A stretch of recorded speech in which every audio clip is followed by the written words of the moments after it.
This is the Disc Golf Valley Daily Challenge for January 12th, 2025. As you know, we play this first time through, one time through. However, you can see that I already played. I played my one round and tried to record it, and for whatever reason, the recording would not save. So you're going to have to trust me that that was my first time through. I made a minus 12. I made diamond, but I don't have a recording of it. So I'm going to play it through again.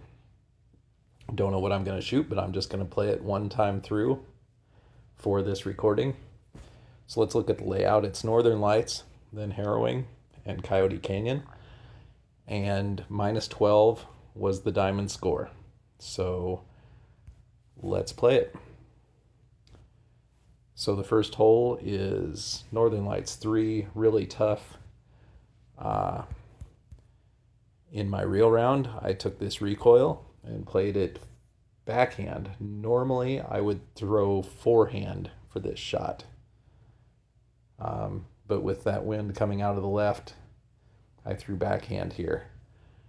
This was not a good as a result. But I'm going to try anyway. So I'm going to throw forehand sapphire, which is my normal play for second shot here. I'm going to have to put this out over the water more than I normally do and hope that holds on. It's going to be close.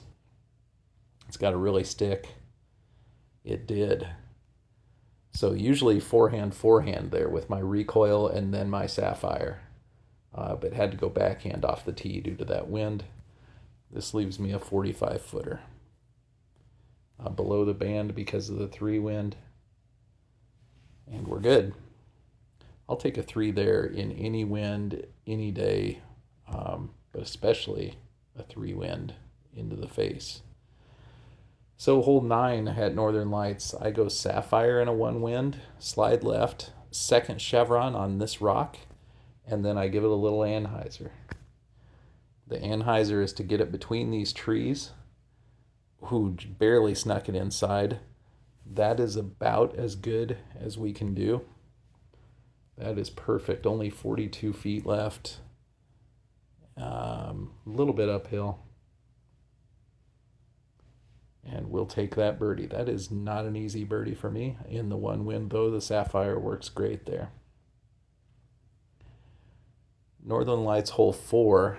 I like to slide left and use a sticky musket. I go second chevron at the base of this tree and then give it some anhyzer and just let it come out here in the fairway. Then from here, typically a sapphire, trying to make it. It's tough into this headwind. In my real round today, I did make this. I was a little closer though. I was actually flirting with that edge of the cliff over here. A little farther away, so I'm going to aim a little higher. We'll see if we can duplicate the magic. Nope, not this time. We were just too far away there really for the sapphire to make it. But that's okay. We'll take our birdie here. So moving on, next is Harrowing Woods. I just throw Explorer here, slide right, aim anywhere out to the right of the basket, give it a little hyzer.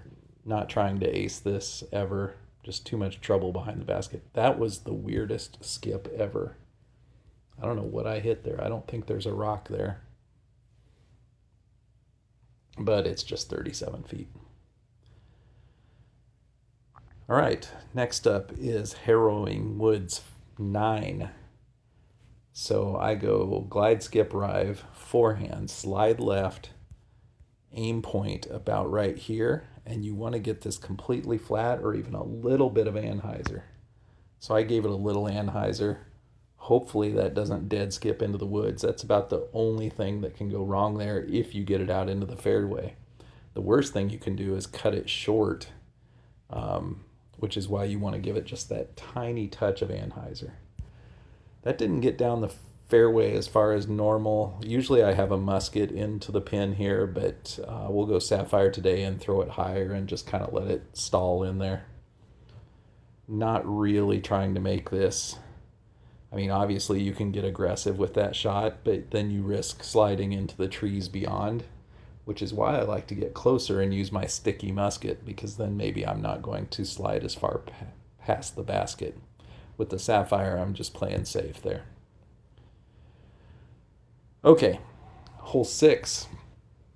I use glide skip rive again. Slide right. I take my bottom chevron on this tree, just right of the trunk, and up here where the bushiness of that evergreen starts.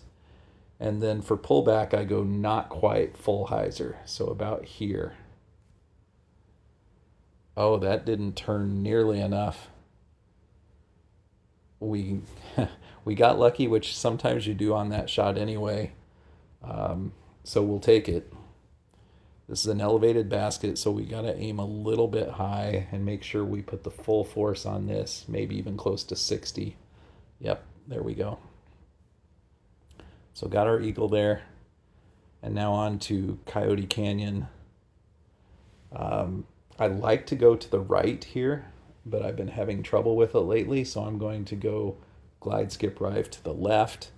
When I go left, I don't slide right or left. I just take the bottom chevron and put it right on the notch of this pillar here and do about a straight pullback, maybe a tiny bit of hyzer.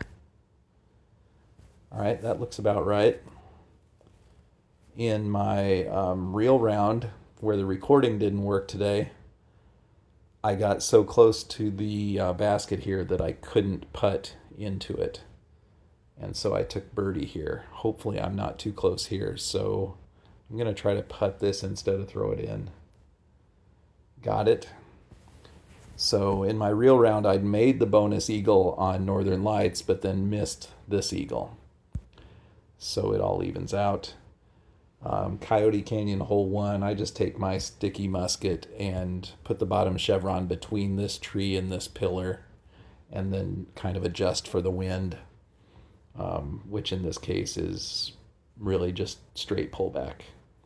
I don't try to ace that, too much risk in going long OB. And then the final hole is Coyote Canyon 6, which I normally throw glide musket, but today with the tailwind, I'm going to throw sticky musket, forehand, slide right, aim point's about here. This is my same aim point for the glide musket, and then give it some anhyzer.